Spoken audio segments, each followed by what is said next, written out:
I think that's the thing that frustrates me most about the January 6th experience, that there is this need to reach for consensus and to keep as many people in the vote as possible. But to do that, we decide we're not going to talk about this issue.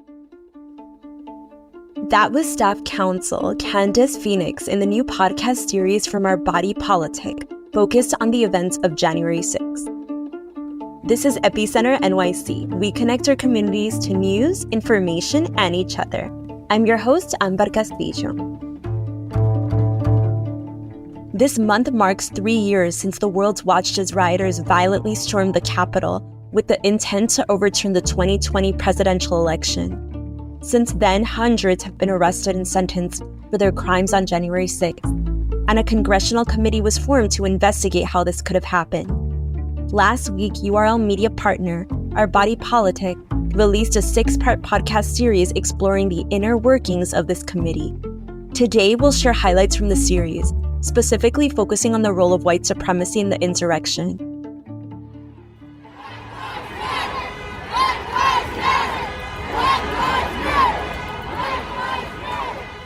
It is the summer of 2020. The nation is roiling. A few months earlier, George Floyd's last words, "I can't breathe," were caught on camera.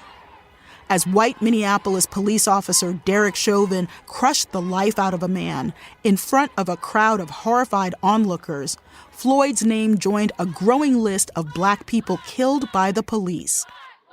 In city after city, Americans voiced their anger and said enough, no matter that COVID was omnipresent. People took to the streets to march.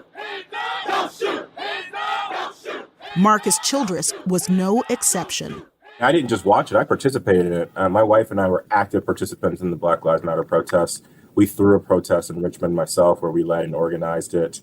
Marcus, a lawyer and former military prosecutor who has often been the face and voice of the law, was also afraid of it in those days because of the color of his skin. 6 months later, on January 6th, an overwhelmingly white crowd from all over the country descended on D.C. to voice their anger. They claimed that the presidential election was stolen from their candidate. That was a lie, one repeated by the defeated President Trump himself. Here's Brian Bonner. The complexion of the crowd likely affected how law enforcement and the intelligence community viewed the level of the threat.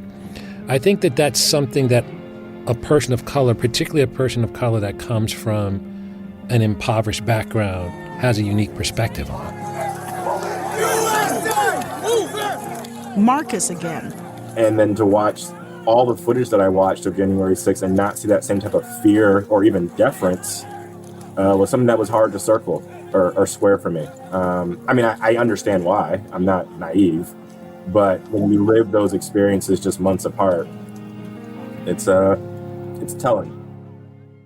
Marcus's take on the reaction to the January 6th protesters and how people perceive it based on race is not his alone.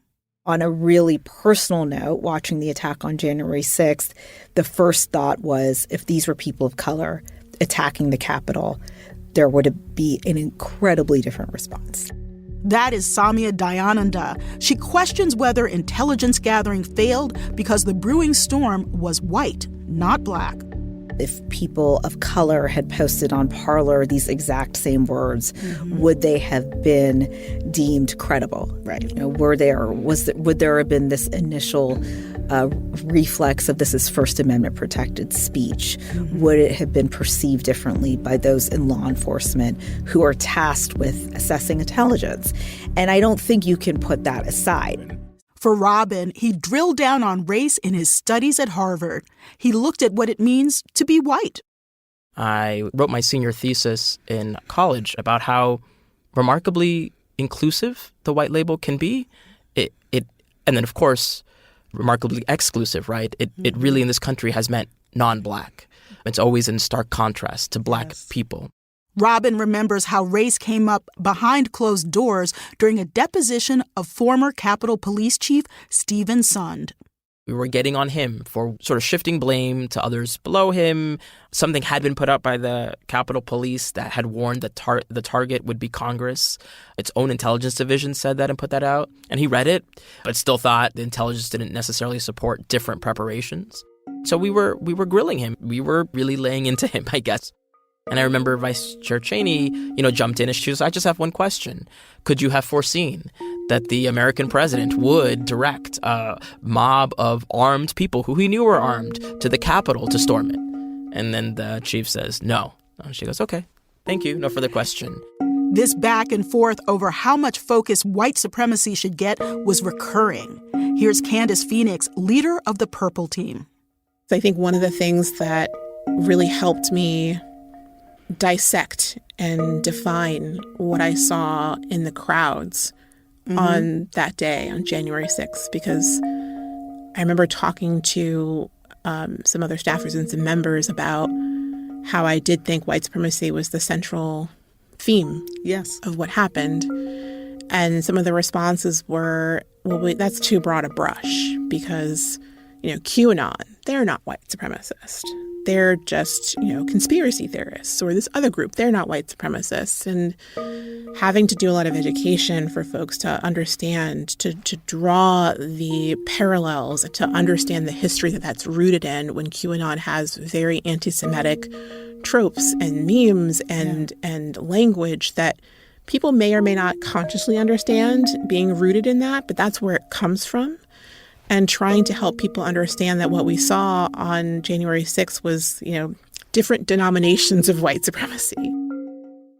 To understand January 6th, Candace firmly believes that the report needed to explain the legacy of structural racism. We saw it with the civil rights movement and then the rise of the militias in the 70s and the mass incarceration that was the new Jim Crow that disenfranchised people. And we're seeing it now with the election of Barack Obama, with an era of sort of unprecedented liberal expansion and the mass disenfranchisement of people in this country. Candace and her team, the Purple Team, pushed hard for a different version of the report, one that would go far beyond President Trump's culpability for January 6th. Instead, the committee's majority won the day about what version of history was being told. I think that's the thing that frustrates me most about the January 6th experience, that there is this need to reach for consensus and to keep as many people in the vote as possible. But to do that, we decide we're not going to talk about this issue. We're not going to talk about Christian nationalism because we don't want it to appear as if we're anti-Christian. White Christian nationalists exist in a world that often denies the history of Black and Brown America. The fear that gives me is that we're not operating under a common understanding of history, and we're not operating under a common understanding of facts or the present day. And when you're not operating under a common understanding of what the problem is, you're not going to come to the right solution. During the months-long investigation, behind closed doors, there were arguments over what the January 6th report should be and who the nation should hear from. You're not interviewing queer people. You're not interviewing people who are not Christian. And those are the folks who have the most to lose if our democracy fails. And so you end up in a circumstance where, for the most part, the people who have the mic were the people that helped us get there. I think after the Purple Team presented, where it was no one necessarily contesting that race is there, but just, do we want to go down that route? That's Robin Peguero, who recalls the debate behind closed doors. He paraphrases Vice Chair Liz Cheney's point of view. I don't want to put words in Vice Chair Cheney's mouth, but I think at least the thought on that side of the argument was, you're trying to persuade people like me. And people like me who don't like me very much now because I've come out against my party or my party's president. How do we get them to see this for what it is?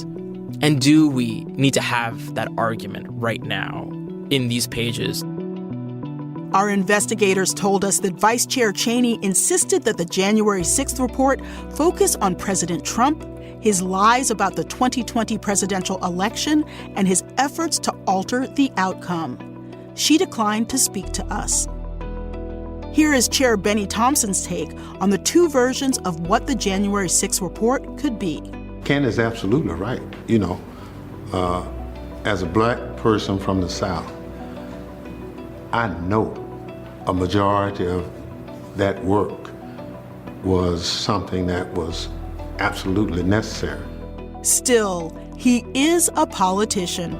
So the person I normally am, I set aside and became the chair to get the product produced.